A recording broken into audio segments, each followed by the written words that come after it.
Aujourd'hui, parlons de Les 10 000 portes de January de Alix I. Harrow aux éditions Le Rayon Imaginaire.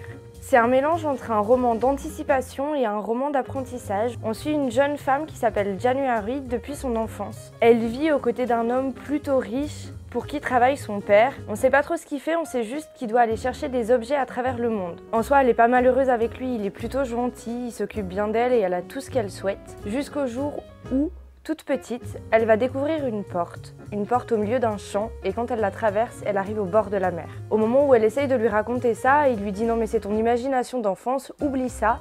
Et puis d'ailleurs ça suffit, les jeux d'enfants, maintenant tu vas apprendre à être une vraie jeune fille. Donc elle met cette histoire de côté, jusqu'à l'adolescence, jusqu'au moment où elle va trouver un livre qui s'appelle Les 10 000 portes, et qui raconte une autre histoire. L'histoire d'une jeune femme qui elle aussi a trouvé une porte, sauf que derrière une de ces portes, elle a trouvé un homme dont elle est tombée amoureuse, et elle a voué sa vie à le retrouver. January va commencer à croire en ces portes, et elle va surtout commencer à croire qu'il est possible de ne pas respecter le cadre dans lequel elle est, qu'il est possible de rêver, et que sa vie n'est peut-être pas celle qu'on lui a toujours dit qu'elle devait être. On va donc suivre ces deux histoires en parallèle, celle de January et celle de cette jeune femme, avec certes de l'aventure, mais aussi beaucoup de réflexion. Le cadre historique est vraiment très intéressant parce qu'on apprend plein de choses sur l'époque où vivait January. Bref, c'est un super beau roman pour les amateurs de littérature de l'imaginaire ou pas.